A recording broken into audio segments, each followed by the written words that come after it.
Bom, falar sobre teologia negra é perceber que ela é uma teologia do povo negro para um povo negro. Então, a teologia negra ela faz parte da missão integral, porque ela tem os seus diálogos, as suas narrativas, os seus movimentos sobre a questão racial, pensar a espiritualidade negra, especialmente pensar a teologia na América Latina. A teologia negra é pensar a igreja evangélica em questão racial, a teologia negra é pensar movimentos proféticos de libertação, de combate ao racismo, injustiça e transformação social.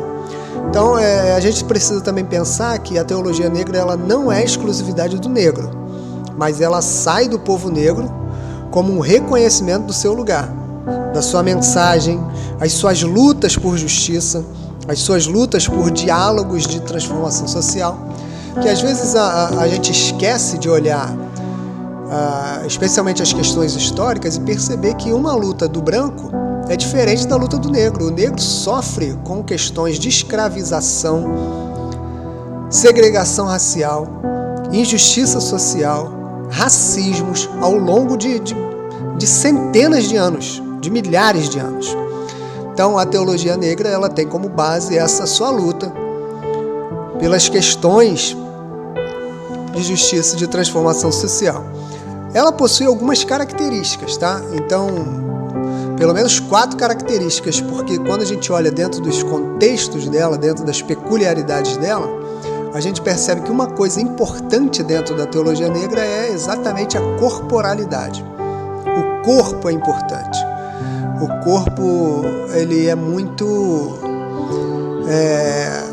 na teologia tradicional, o corpo ele não tem uma importância muito grande na exegese, na hermenêutica, mas na teologia negra não. Na teologia negra, o corpo é importante. O corpo não é só um detalhe, porque a gente precisa olhar o corpo. A partir de que corpo a gente vai pensar a narrativa?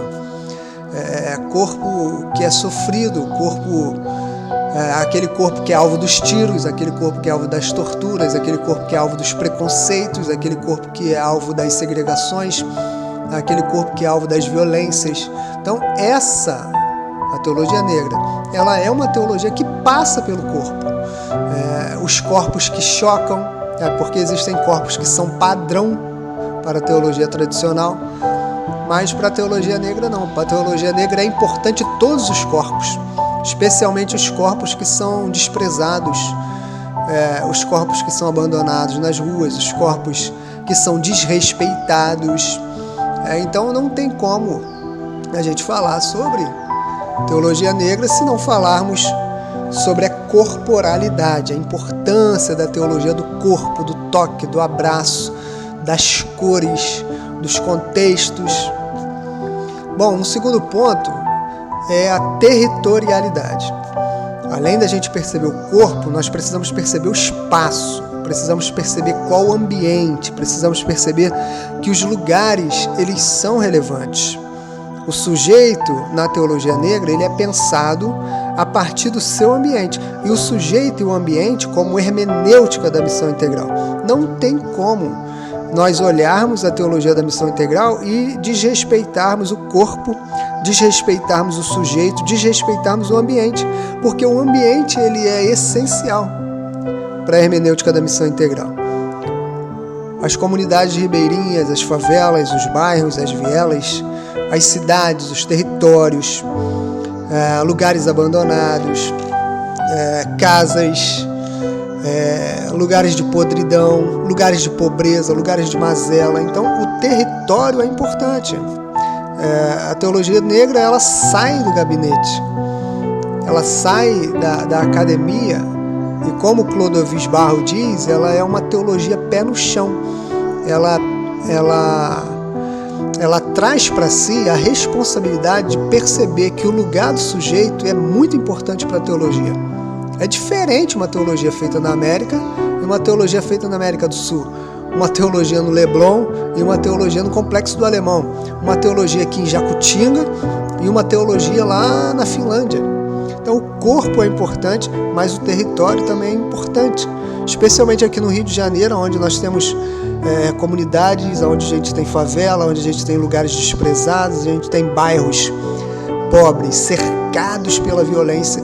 E essa violência, você vê, atinge o corpo, porque são corpos pretos que geralmente são os atingidos, e atinge o território, porque é o território do favelado, é o território do pobre, que sempre é invadido.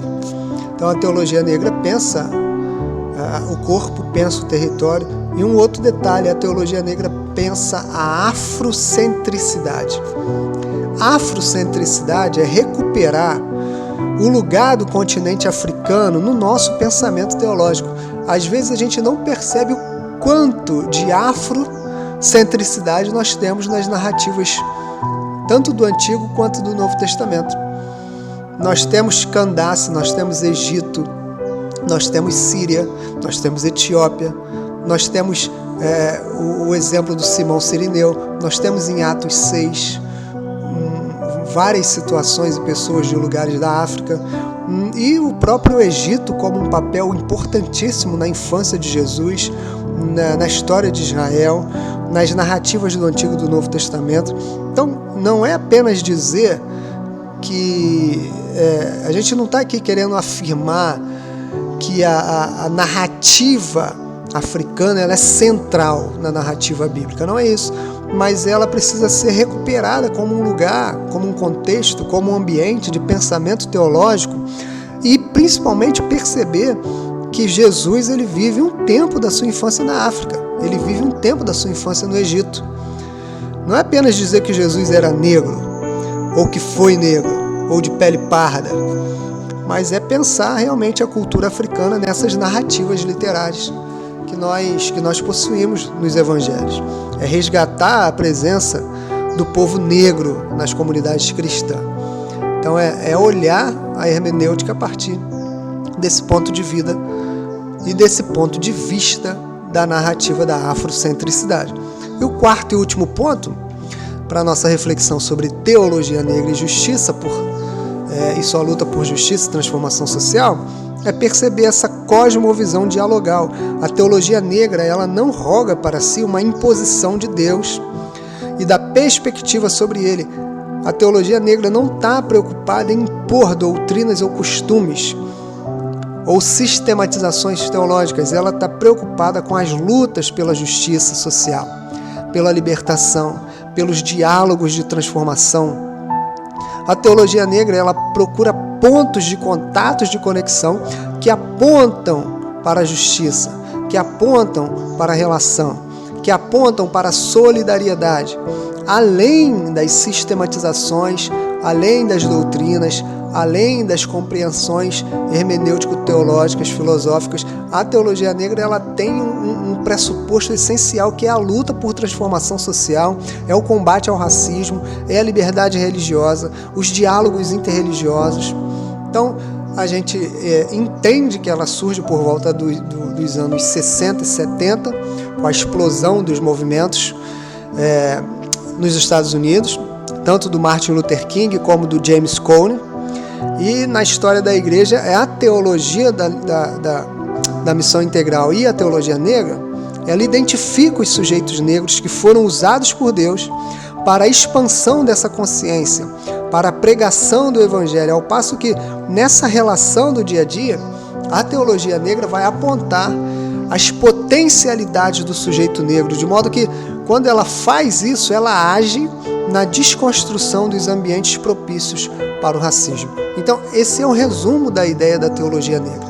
É apontar as potencialidades do povo negro, é apontar os dons, os talentos, a história do negro, a história do preto, a história do pardo, como uma história de relação diária com Deus, como uma história de consciência de filho e filha, pregando o evangelho no campo e na raça, e fazendo isso, a teologia negra, dando essa potencialidade ao sujeito negro, ela vai lutar e vai agir pela desconstrução desses ambientes propícios para o racismo.